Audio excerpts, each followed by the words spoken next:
예, 오늘은 지난번에 제 사성제 네 가지 진리 중에서 그 괴로움에 대한 진리, 그리고 이제 괴로움이 왜 일어나는가, 괴로움의 일어남에 대한 진리 두 가지에 대해서 이제 말씀을 드렸는데요.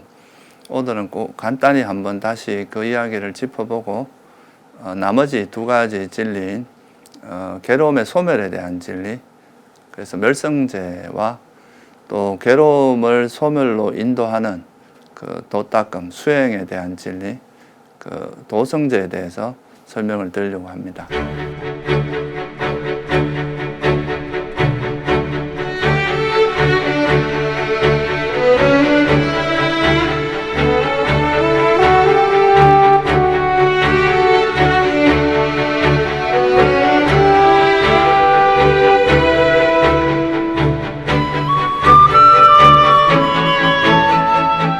그래서 먼저 이제 지난번에 말씀드린 그 두 가지 진리에 대해서 간단히 좀 요약을 하면은, 그 우리가 이제 살아가면서 우리가 접하고 있는 이 세상, 그리고 이제 이 괴로움을 경험하는 주체인 이 존재의 실상, 존재의 본질이라고 하는 것은 그 정신적인 부분과 정신과 또 물질, 이 두 가지로 이제 구성되어 있다고 말씀을 드렸고, 그 정신과 물질은 또 영원한 것이 아니라 이 정신 물질은 또 끊임없이 변화하고 있다는 것. 그러니까 고정불변하는 게 아니라 이제 끊임없이 변하면서 변하기 때문에 이것 자체가 불만족스럽다, 불확실하다. 그래서 이제 괴로움의 특성이 있다고 말하는 거고, 또 불만족스럽기 때문에 내 마음대로 무상하고 이게 이제 불확실한 것을 내 마음대로 통제하기 어렵다. 그래서 이제 무하다. 이렇게 이제 설명을 드렸습니다. 그게 그러니까 세상의 본질은 이제 한마디로 그 세 가지가 이제 똑같은 내용을 약간 다른 각도에서 설명을 한 건데요.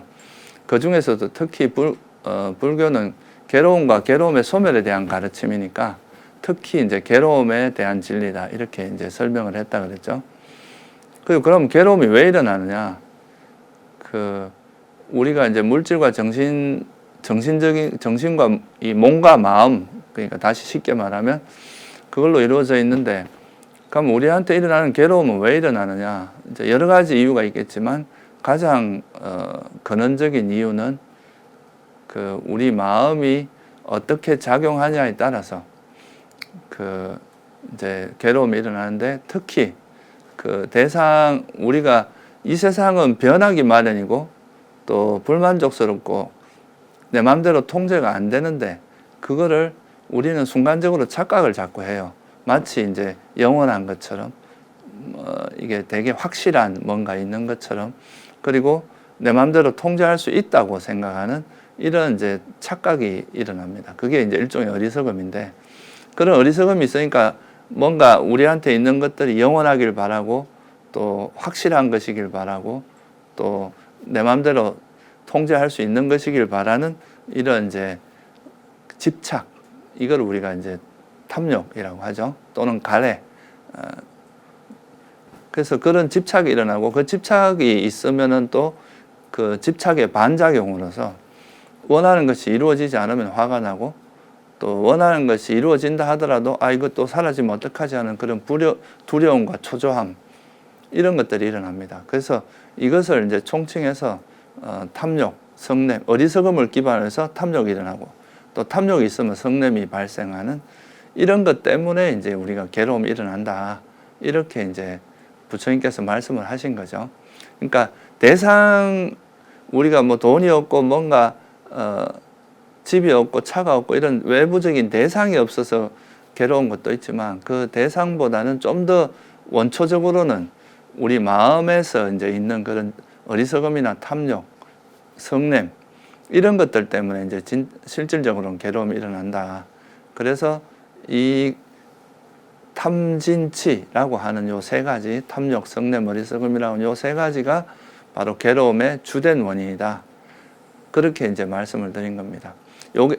지금 요 두 가지가 이제 괴로움에 관한 진리인데, 이제 오늘 주제는 그러면 이렇게 괴로움이, 이 세상은 이제 이런 무상하고 괴로움이고 무한데 그거에 대한 집착, 어리석음, 잘못 알고 어리석게 집착하는 탐진치 때문에 괴로움이 일어난다면 이걸 이제 다시 말하면 탐욕과 성냄과 어리석음이 완전히 소멸하게 되면 괴로움도 소멸할 수 있다. 이렇게 이제 이야기가 될 수 있겠죠. 그죠? 괴로움이 탐욕, 탐진치, 그 중에 대표적으로 이제 탐욕이라고 하는 이것 때문에 만약 일어난다면 탐욕과 성냄과 어리석음이 완전히 소멸한 그 자리가 바로 괴로움의 소멸이고 열반이다. 이렇게 이제 말씀하신 것이 바로 멸성제입니다. 괴로움의 소멸에 대한 진리. 그래서 우리가 고성제하고 집성제, 다시 말해서 이제 괴로움에 대한 진리에 대해서 명확히 이해를 하게 되면 그 다음에는 이 괴로움을 어떻게 이제 괴로움의 소멸이라는 건 뭐냐? 괴로움이 일어나는 게 이제 탐진치 때문에 일어나니까 탐욕과 성냄과 어리석음이 소멸한 것이 바로 괴로움의 소멸이다. 이렇게 이제 이야기를 할 수가 있겠죠.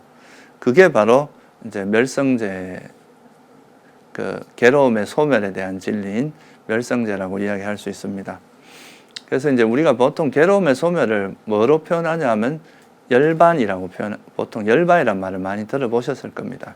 열반이라고 표현하는데 이 열반은 닙바나라고 하는 이 이제 빨리어가 있어요. 이거 이제 산스크리트어로 니르바나라고 하는데 이 닙바나라고 하는 이것을 음력한 것이 이제 열반입니다.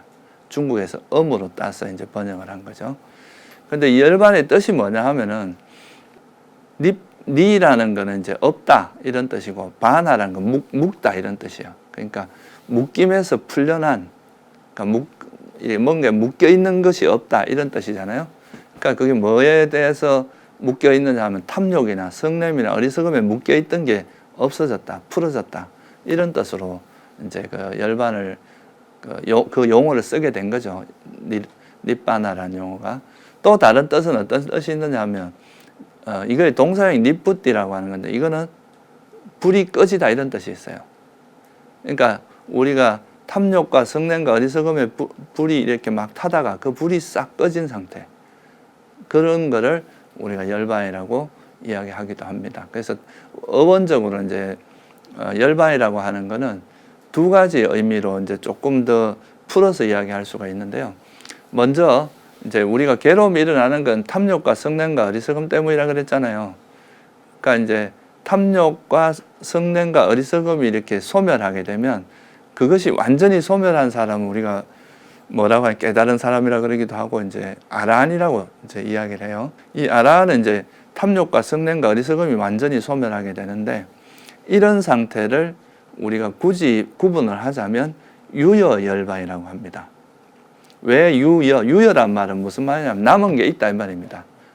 있을 유자에다가 남을 여자, 여지할 때 그 여자 있잖아요. 그러니까 남은 게 있는 열반이다. 왜 남은 게 있느냐 하면은 아라한이 됐지만 아직은 몸도 있고 마음도 있잖아요.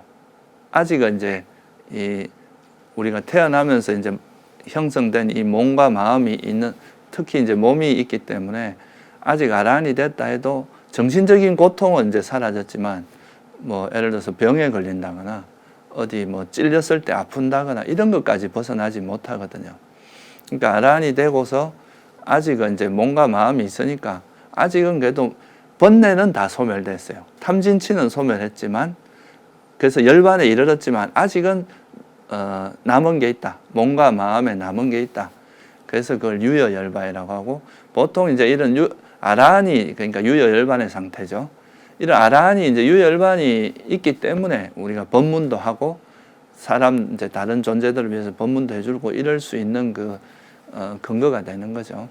근데 이제 아라한이 죽음을 맞이하게 되면, 아라한은 이제 죽으면 보통 우리가 윤회를 한다 하는데, 아라한은 뭐가 다 소멸됐느냐 하면 그 윤회의 동력이 되는 번뇌가 다 소멸됐어요. 그러니까 이제 이 번뇌가 소멸된 존재니까 다시 태어나려고 하면 이걸 동력이 있어야 되니 그 동력이 없어진 사람인 거예요. 그러니까 다시 태어나지 않고 윤회로부터 완전히 벗어나게 됩니다. 그럼 다시 이제 몸과 마음이 형성되지 않는 그런 상태가 되는데, 그러면 이제 몸도 다시 몸이 생기지 않고 마음도 생기지 않고 그런 완전히 이제 정멸의 상태, 그러니까 적정의 상태로 가는, 그렇게 되는데, 그렇게 되면 더 이상 괴로움이 일어날 가능성이 아예 사라지잖아요.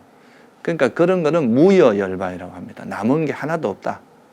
그래서 이제 이걸 무여열반이라고도 하고 파리니빠나, 파리란 말은 이제 완전하다, 그러니까 이런 뜻도 있거든요. 그래서 파리니빠나란 말은 완전한 열반이다, 이렇게 이제 표현하는 거죠. 그 처음에 유여열반은 탐진치의 불꽃이 꺼진 거고, 무여열반은 형성됨의 불꽃이 꺼지는 겁니다. 계속 일어나고 사라지고 했던 그 모든 물질과 정신 형태가 완전히 꺼진 상태, 그거를 우리가 열반이라고 한다. 이 경전에 보면 그런 말이 있습니다. 이 찬나경이라는 경에 보면 열반은 모든 형성된 것들의 가라앉음, 모든 재생의 근거를 놓아버림, 가래의 멸진, 그리고 탐욕의 빗바램, 소멸이라고 이렇게 이제 정의를 하고 있습니다. 그러니까 가래가 소멸된 거는 유여열반, 아라한이 되는 거고요. 이제 형성된 것에 가라앉음, 모든 재생 근거가 이제 사라진 형성된 것이 더 이상 일어나지 않는 상태. 이거는 이제 무여열반을 이야기한다고 말할 수 있겠죠. 그래서 이제 이렇게 탐욕과 성냄과 어리석음이 소멸되는 것을 기점으로 해서 괴로움이 소멸된다. 아라한이 되고 아라한이 죽음을 맞이하면 완전한 해탈이, 완전한 괴로움의 소멸이 이루어진다. 이게 이제 중요한 거죠. 왜냐하면 과연 괴로움의 소멸이 가능한가 가능하지 않은가, 실현 가능한가 가능하지 않은가, 이게 먼저 이야기가 되지 않으면 노력에 이제 만약에 실현 불가능하다면 노력하는 것 자체가 의미가 없어지겠죠. 그래서 먼저 부처님께서 법문하는 방식은 괴로움의 소멸이 가능하다, 실현 가능한 것이다, 이런 상태가 있다 라는 걸 먼저 설명을 해줍니다. 그러면 괴로움의 소멸이 가능하구나 라고 생각이 들면 그 다음에는 뭐가 이제 나와야 되냐면 괴로움의 소멸을 실현하는 방법이 뭐냐, 구체적인 방법이 있어야 될 거 아니에요, 그죠? 뭐 가능하다 그러는데 이제 뭐 방법이 없다면 우리가 할 수가 없는 거잖아요. 그래서 이제 그 괴로움의 소멸로 인도하는 도닦음 또는 수행, 이거를 우리가 도성제라고 이야기합니다. 그래서 이제 먼저 이제 멸성제에 대해서 이해를 하면 그래서 이 멸성제는 보통 뭘 어떻게 이야기하냐면 실현해야 될 진리라고 이야기하죠. 왜냐하면 괴로움의 소멸이니까 우리가 현실화해야 된다, 실현해야 될 진리다, 이렇게 이제 표현하는 거고요. 그래서 이제 멸성제가 가능하다는 걸 알았다면 구체적으로 어떻게 그러면 수행을 해서 이 괴로움의 소멸을 실현할 것인가, 그거를 이제 하는 방법을 제일 먼저 누가 발견하셨냐면 석가모니 부처님께서 당신이 이제 출가해서 그 수행을 쭉 하시면서 그 깨달음을 얻어서 아라한이 되시고, 그리고 이제 괴로움을 소멸하게 되는데 당신이 그 수행한 여정이 있잖아요. 그걸 기반으로 해서 이렇게 수행을 하면 괴로움의 소멸에 이를 수 있다. 당신이 일단 검증을 한 거잖아요. 그냥 이거는 이제 뭐 막연한 관념이 아니라 당신께서 직접 터득하고 체험해서 실제 실현을 한 그 방법을 체계적으로 정리해서 설한 것이 이제 도성제인데, 이거를 이제 체계적으로 설할 때 8정도로 설하셨어요. 8가지의 바른 길이 있다. 그래서 그거를 이제 그 8정도를 이제 제시를 하고, 그 8정도를 실천하면은, 내가 너희들에게 설한 이 8정도를 실천하면은 너희들도 다 누구나 다 이제 괴로움을 소멸하고 깨달음을 얻을 수 있다. 이렇게 해서 이제 설한 것이 바로 8정도입니다. 그래서 사실 이게 8정도라고 하는 거는 부처님이 이 세상에 나지 않으면 이제 이 세상에 잘 드러나지 않는, 출현하지 않는 그런 가르침이다, 이렇게 말할 수가 있겠죠. 그래서 이 8정도가 사실은 불교에서 굉장히 중요합니다. 우리가 아무리 뭐 다 4가지가 다 중요하지만 사실 이게 이제 구체적인 또 방법론이 없다면, 아무리 좋은 게 있어도 그거를 실현할 수 있는 구체적인 방법론이 없다면 우리가 뭐 그 괴로움의 소멸을 실현할 수가 없을 거 아니에요, 그죠? 그래서 이 8정도를 설하셨는데, 오늘은 그 8정도에 대해서 제가 간략하게, 사실 이게 8정도만 해도 굉장히 많은 이야기가 필요한 거지만 그 8정도가 도대체 어떤 관점에서 설했는지 그거를 좀 이렇게 한번 설명을 해드리도록 하겠습니다. 첫째 이제 부처님께서 내건 건 뭐냐 하면 바른 견해를 가져야 된다. 이 세상을 바라보는 관점이 바로 되지 않으면 관점이 삐뚤어져 있는 상태에서 아무리 노력을 해봐야 이거는 계속 삐뚤어진 형태로 흘러갈 수밖에 없다. 특히 뭐에 대한 바른 견해냐 하면은 견해 중에서도 우리가 이제 괴로움을 소멸하기 위해서는 괴로움과 행복에 대한 명확한 견해, 그죠? 뭐가 괴로움이고 뭐가 행복인지를 명확히 알아야 노력의 방향이 정확할 거 아니에요? 괴로움을 행복으로 알고 행복을 괴로움으로 알고 이렇게 견해가 뒤틀려 버리면 왜곡되어 있으면 아무리 노력을 해도 그거는 결코 그 괴로움의 소멸을 실현할 수가 없겠죠. 그래서 이제 괴로움과 행복에 대해서 명확한 정의, 그러니까 그 방향성, 괴로움의 행복에 대한 견해가 제일 먼저 우선돼야 된다. 그래서 그 바른 견해를 뭐로 이야기했느냐 하면 경전에 보면 이 팔정도에서 바른 견해는 뭐냐? 사성제에 대한 지혜다. 이렇게 정의를 합니다. 그러니까 사성제가 그거잖아요. 괴로움이 뭐냐? 괴로움이 왜 일어나느냐? 괴로움의 소멸이 가능한가? 그렇다면 괴로움의 소멸에 이르는 방법은 뭔가? 이 네 가지를 설한 거기 때문에 이거를 바르게 이해하고 노력을 뭔가 해야 그때부터 이제 실현 가능해진다 이거죠.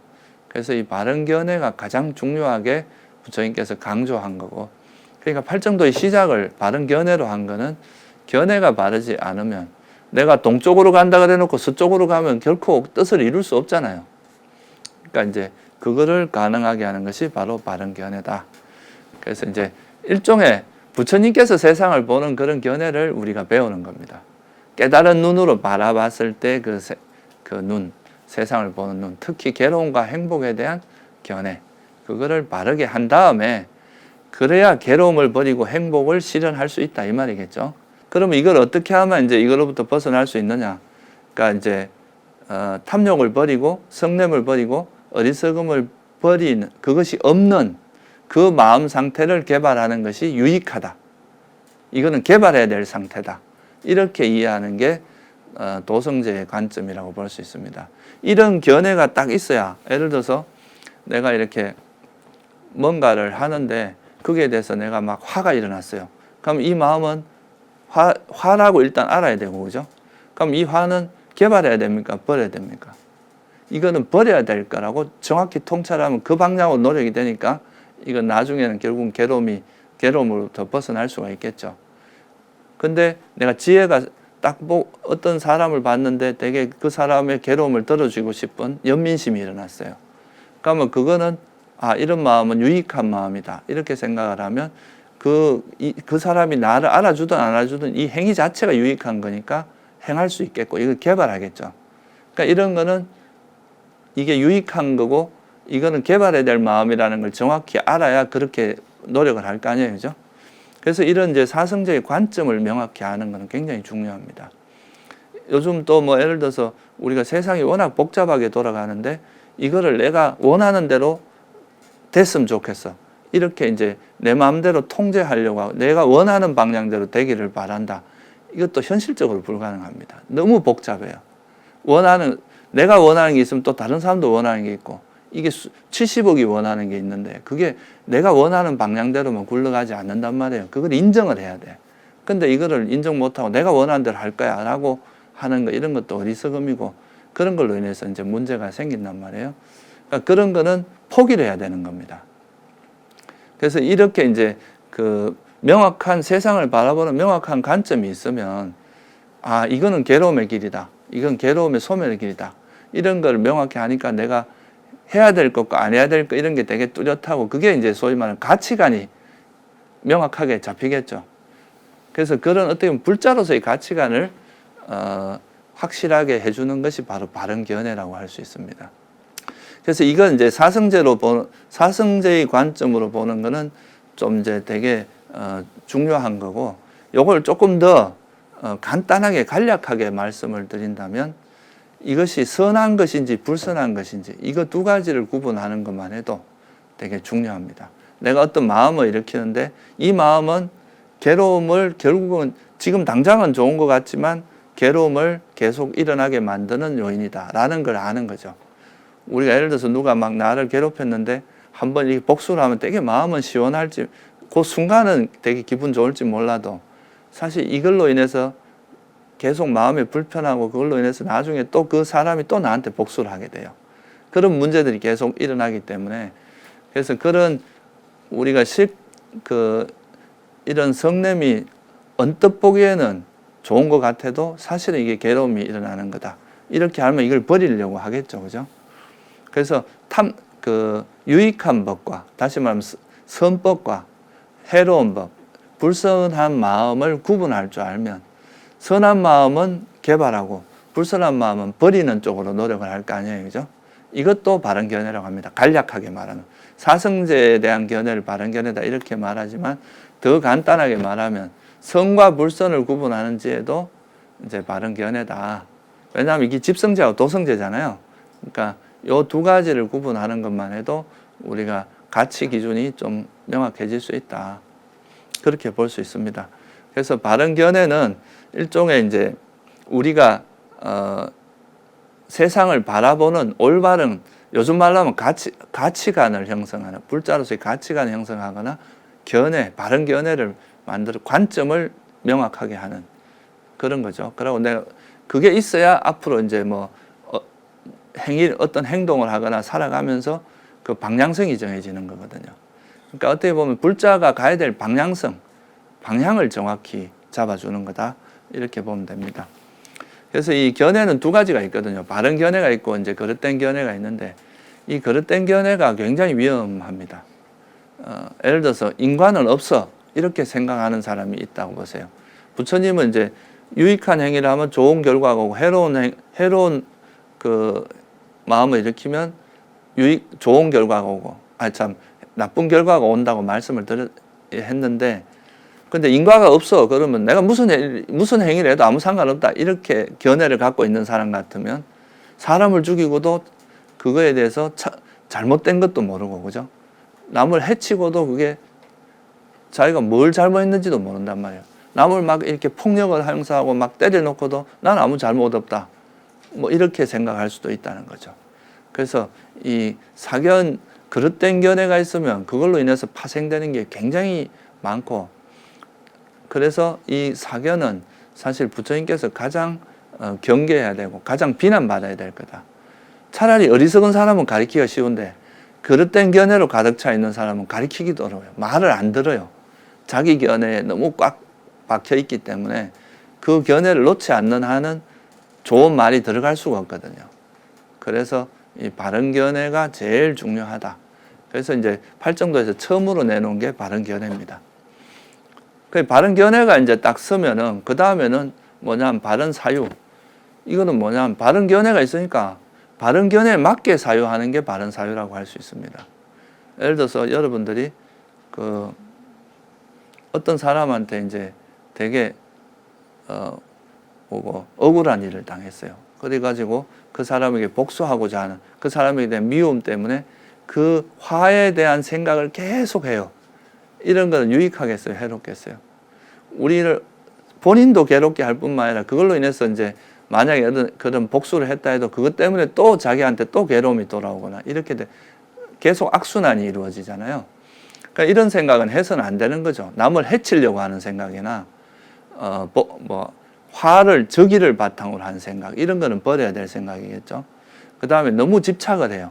예를 들면 스토커가 된다거나 또 권력에 너무 집착해서 사람을 죽인다거나 돈에 너무 집착을 해서 마약이나 이런 정말 사람을 죽이고 돈을 뺏는다거나 이런 일도 가능하잖아요. 그래서 탐욕을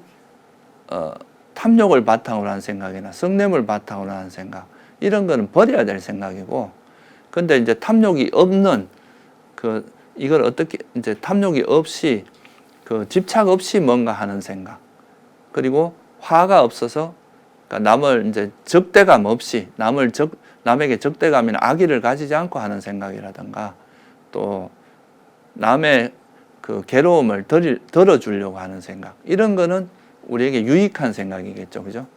그리고 예를 들면 이런 거 있잖아요. 뭐가 괴로움인가? 괴로움의 원인은 뭔가? 괴로움의 소멸은 뭔가? 어떻게 하면 괴로움의 소멸을 실현 가능한가, 이런 거에 대한 생각은 유익하겠죠.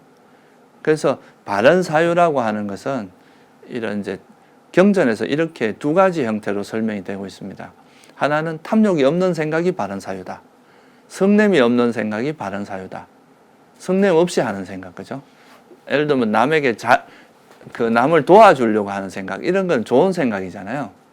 그리고 남을 해치지 않는 생각, 이런 게 바른 사유다, 이렇게 설명을 하기도 하고요.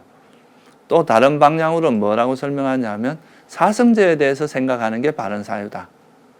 사성제는 이제 결국 괴로움과 괴로움의 소멸에 대한 이야기니까 이것은 괴로움이고 이것은 괴로움의 소멸이고, 이렇게 어떻게 하면 괴로움 원인은 뭐고 어떻게 하면 이걸 벗어날 수 있고, 이런 거에 대해서 깊이 사유를 하면 이게 뭐를 더 확립시켜 주냐면 바른 견해를 더 확립시켜 주겠죠. 그래서 이런 바른 사유는 되게 중요하다.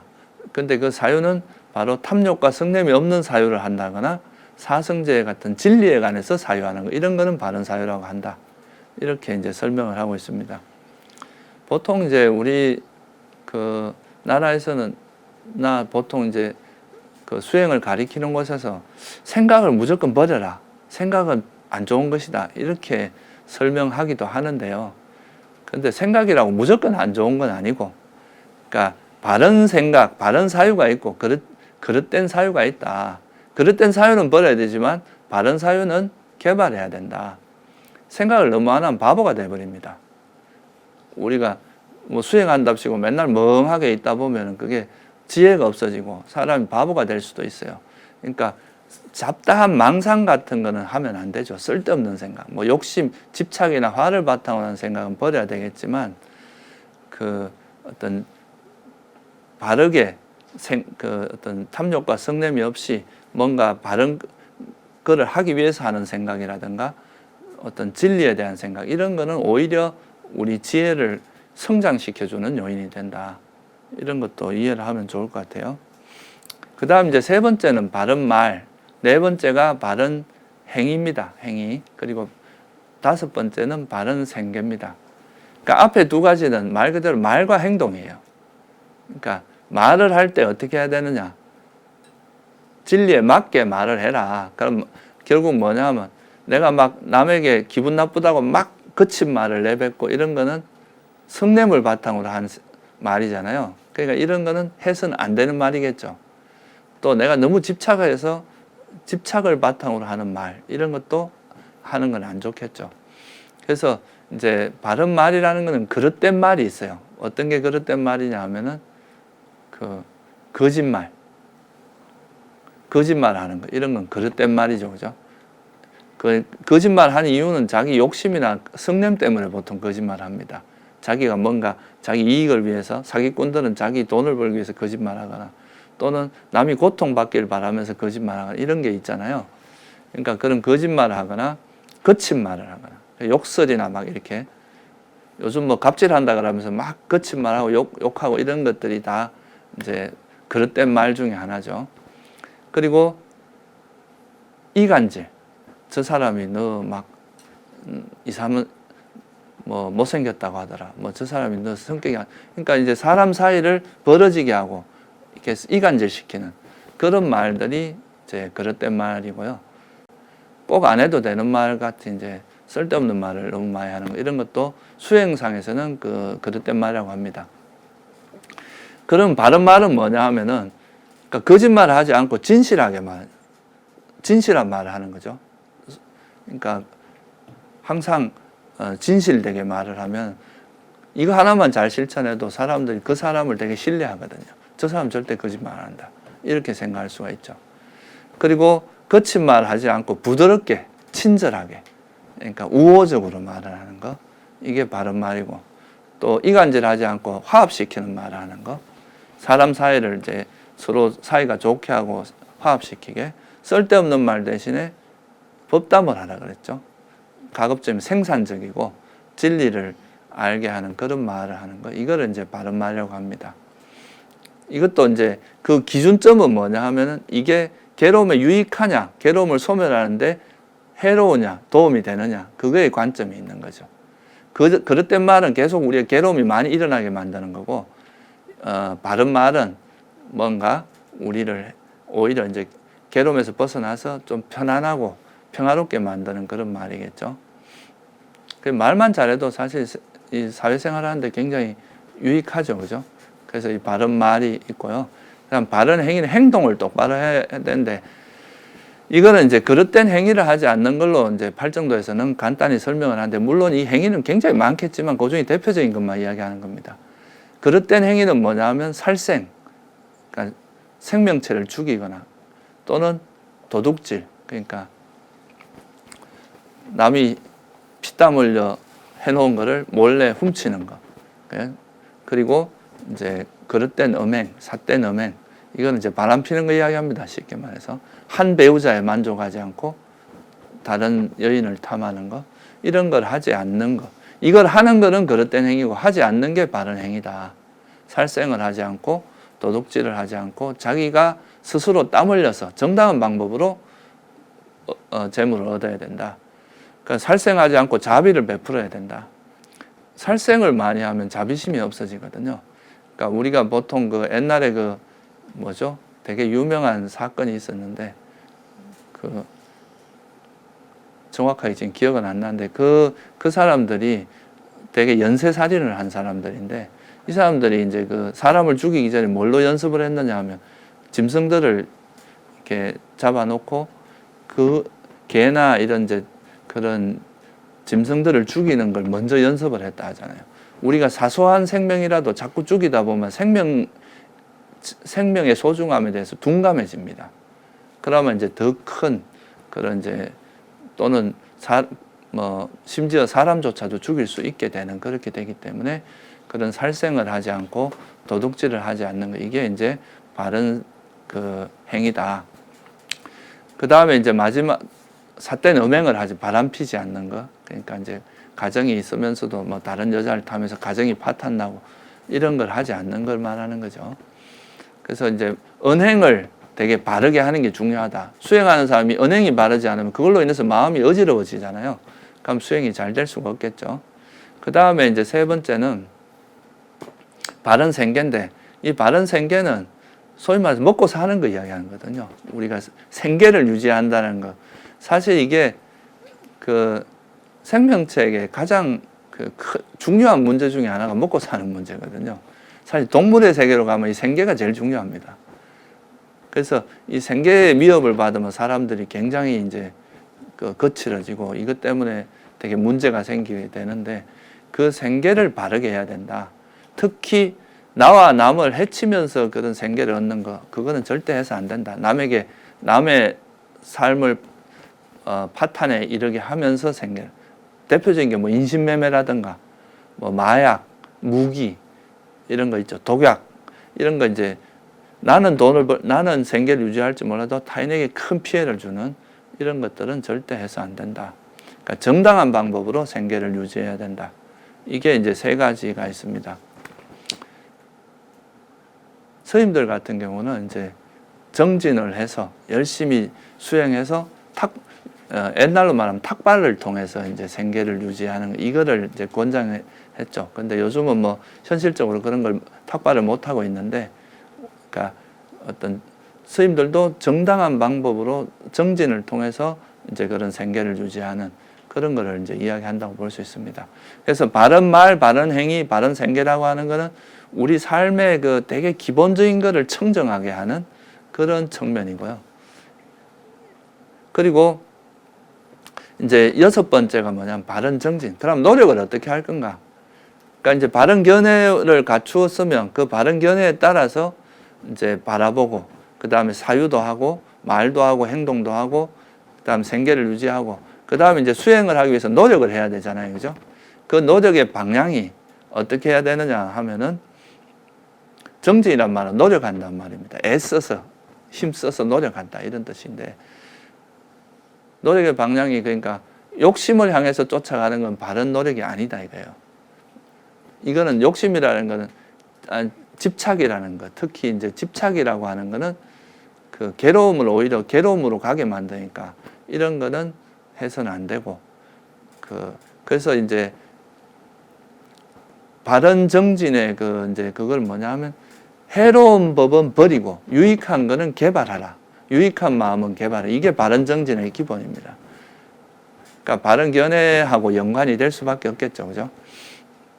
그래서 화를 개발해서는 안 된다 이거예요. 화를 바탕으로 해서 노력을 하는 이런 거는 바람직하지 않다. 그러니까 집착을 통해서 이루는 것도 바람직하지 않다. 그래서 이제 탐욕이 오히려 우리가 탐욕이 없어지고 성냄이 없어지고 어리석음이 없어지는 노력을 해야 된다. 그런 방향으로 노력을 해야지 탐욕이 성장하고 성냄이 성장하고 어리석음이 성장하는 그런 방향으로 노력을 해서는 안 된다. 그래서 경전에서 이걸 어떻게 말씀하시냐면 이미 일어난 불선법은 버리고 아직 일어나지 않은 그런 해로운 법들은 일어나지 않게 하고 이미 일어난 선법은 더 개발하게 하고 더 이제 자라게 하고 이제 아직 일어나지 않은 선한 마음을 일어나게 하는 이게 바른 정진이다. 그렇게 이야기를 하죠. 그러니까 우리가 이제 좀 너무 집착하지 말고 소욕지족하고 그러니까 남에게 이제 화를 내고 남을 해치는 이런 행동은 삼가하고 그렇게 살아가려고 노력하는 거 이게 바른 노력이다. 그러니까 자기가 화난다고 화난 대로 행동하고 집착이 있다고 집착한 대로 행동하고 이런 쪽으로 노력하는 것은 그릇된 노력이다. 이제 노력의 방향을 명확히 하는 거죠. 그래서 이제 해로운 마음은 버리고 선한 마음을 자꾸 개발하다 보면 탐욕이 점점 약화되고 성냄도 점점 약화되고 어리석음도 점점 약화되는 점점 희석화되는 그런 방향으로 노력하는 게 바른 노력이다. 그 다음에 7번째가 뭐냐면 이제 삼마사띠라고 하는데요. 이거는 많이 들어보셨을 거예요. 불교 공부하는 사람들이 사띠라는 말을 많이 들어봤는데 이거는 이거에 대해서만 이야기해도 굉장히 많은 이야기를 할 수 있지만 간단하게만 설명드릴게요. 이 삼마사띠라고 하는 거는 바른 기억이라고 번역을 할 수 있는데 보통은 이제 마음 챙김, 새김 이렇게 번역을 하는데요. 그 번역도 잘못된 번역이나 이런 건 아닙니다. 근데 근본적으로 챙긴다는 말도 잊지 않고 기억한다는 뜻이에요. 그러니까 새긴다는 말도 기억한다는 뜻이고.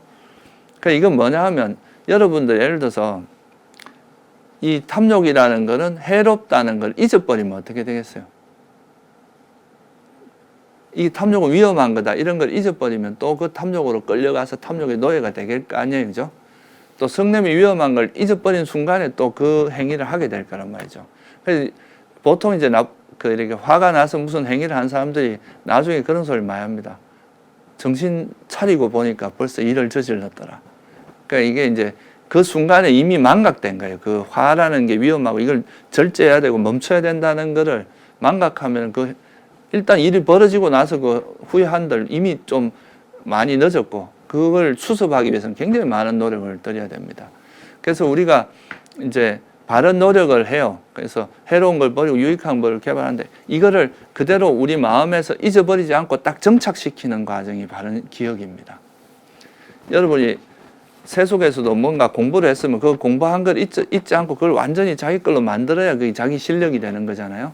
그러니까 우리가 수행하는 것도 탐욕을 버리고 성냄을 버리고 어리석음을 버리는 이런 게 이제 수행인데 그거를 버려진 그 상태가 사라지지 않도록 딱 이렇게 몸에 완전히 몸과 마음이 기억을 해서 그것이 우리 마음 속에 이렇게 체득되도록 습관이 되도록 아예 정착되도록 하는 그 역할을 하는 게 바른 기억이다. 그래서 이걸 잊지 않고 계속 그걸 이제 유지되도록 하는 거 이게 바른 기억의 역할이라고 할 수 있습니다. 그래서 우리나라에서 보면 행주자와이려 어묵동정이려 이런 말 많이 하잖아요. 행주자와 어느 때나 그걸 잊지 않고 계속 유지할 수 있는 거 그걸 끌고 가는 거 이게 바로 이제 그 기억의 작용입니다. 기억이라는 건 다른 말로 하면 잊지 않은 불망이라고 할 수 있거든요. 그러니까 내가 이것이 바르고 이건 그릇된 거야 하는 걸 절대 잊지 않으면 바른 쪽으로 항상 가게 되고 그릇된 삶을 살지 않으려고 할 거 아니에요. 그죠? 그게 이제 바른 기억이다. 이렇게 보시면 되고요. 그러면 이렇게 이제 바른 정진을 해서 해로운 법은 버려지고 유익한 법을 개발하려고 노력하는데 이게 이제 이런 노력이 있지 않고 몸에 체득이 돼버리면 나중에는 해로운 건 없어지고 유익한 마음만 좀 이어지는 그런 상태가 될 거 아니에요. 그죠? 그런 상태를 우리가 바른 삼매라고 합니다. 이게 아주 이제 마음이 해로운 게 없어지고 탐욕과 성냄이나 어리석음이 없으면 마음이 되게 고요해지고 내가 원하는 대상에 마음이 이렇게 고요하게 잘 이렇게 집중이 될 수 있거든요. 그래서 이걸 이제 삼매라고 하는데, 삼매의 원래 뜻은 빨리어로 사마디라고 하는데, 이 사마디가 뭐냐 하면 함께 두다 이런 뜻이에요. 우리 마음을 여기에다 딱 모아서 두다 이런 뜻입니다. 그래서 이거는 이제 내가 원하는 때 마음이 딱 가 있게 돼요. 여러분들이 내가 예를 들어서 뭐 집중을 뭔가 공부할 때 그 공부하는 거에 집중을 하려고 해도 잘 안 되는 이유는 막 마음이 어지러워서 그런데 그 어지럽게 만드는 요인이 탐욕이나 성냄 이런 것들이거든요. 근데 그런 게 없어지면 내가 원하는데 마음이 그대로 이렇게 머물러 있게 돼요. 하나가 돼서. 그게 이제 바른 삼매라는 거고요. 그래서 이 바른 삼매에 대해서는 제가 다음 시간에 구체적으로 수행법을 가지고 설명을 드리면서 좀 자세히 설명드리기로 하고, 이 바른 삼매는 그냥 이제 우리 마음이 탐욕이나 성냄, 어리석음 같은 해로운 법이 없어지고 아주 고요하고 깨끗해져서 잘 집중되어 있는, 마음이 고요해져 있는 상태, 그런 상태가 바른 삼매다. 이 바른 삼매에는 색계 초선, 색계 이선, 색계 삼선, 색계 사선이라고 네 가지로 설명이 되어 있는데요. 요거는 좀 많은 설명이 필요하기 때문에 제가 다음 시간에 좀 설명을 드리기로 하고요. 이 바른 삼매를 닦는 가장 큰 목적은 뭐냐 하면, 마음이 이렇게 깨끗하고 청정해지면 우리가 세상을 볼 때 편견 없이 볼 수 있다는 거, 이게 되게 큰 이익입니다. 여러분이 집착이 있고 화가 있으면 그 세상을 볼 때 자기 보고 싶은 건 보고 보기 싫은 건 안 보려고 할 거 아니에요. 그죠?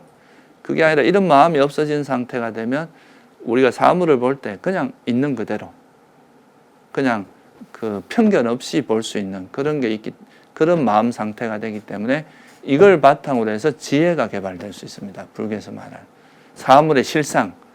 제가 앞에서 말씀드린, 이 세상에 나라고 하는 건 깊이 들여다보니까 결국은 정신 물질일 뿐이고 이건 변하고 불확실하고 또 내 마음대로 통제될 수 없는 그런 속성을 가지고 있구나라는 걸 통찰할 수 있게 되겠죠. 그죠?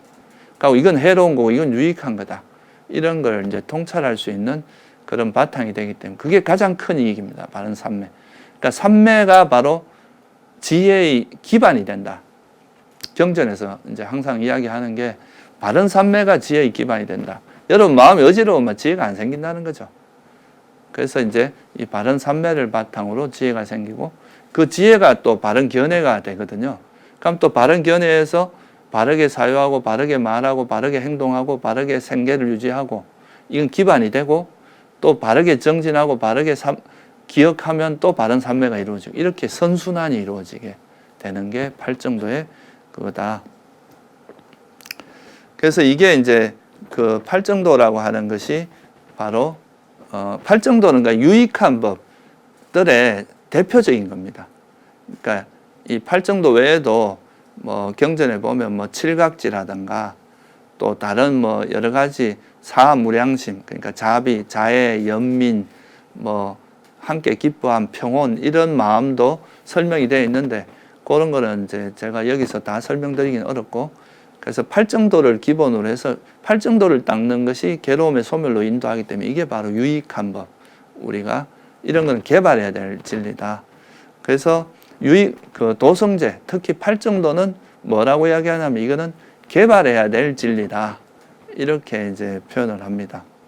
닦아야 될 진리다. 이렇게 표현하기도 하죠. 그래서 이제 정리를 해보면은 이제 팔정도를 열심히 이건 닦아야 될 진리니까 이 팔정도를 닦다 보면 팔정도는 이제 바른 견해를 바탕으로 시작을 해서 이게 사성제에 대한 지혜니까 이거를 습득하기 위해서 노력하는 겁니다. 그렇게 하다 보면 도성제가 완전히 닦여지면 뭐를 확실히 알게 되느냐 하면 이 지혜가 생기니까 이 세상에 있는 모든 거는 정신물질이고 이거는 무상하고 불확실하고 내 마음대로 통제가 안 되는 무상고 무하다. 이거를 그래서 고성제가 철저히 알아지게 됩니다. 고성제가 철저히 알아지면 이 물질과 정신은 집착할 만한 것이 아니구나 라고 가래가 버려지게 돼요.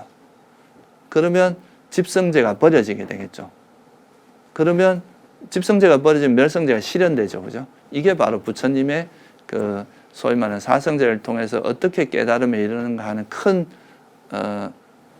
프로세스라고 할까요?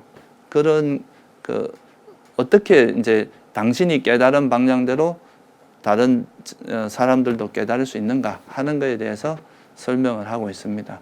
그래서 고성제하고 집성제는 그 형성된 것, 물질 정신은 형성된 건데 형성된 것은 괴로움이다라는 진리고, 이 멸성제하고 도성제는 형성된 것이 소멸되는, 더 이상 형성되지 않는 그것이 괴로움의 소멸이라는 걸 명확히 드러내는 진리다. 그래서 고성제, 집성제는 괴로움에 대한 진리라고 하고, 멸성제하고 도성제는 괴로움의 소멸에 대한 진리다. 이렇게 이제 설명을 합니다. 오늘은 제가 여기까지만 하고요. 다음 시간에 특히 이제 지금 8정도의 8가지 요소만 제가 간단히 설명을 드렸는데, 이 8가지 요소가 실제 수행에서 어떻게 적용되는지 거기에 대해서 좀 설명을 드리도록 하겠습니다.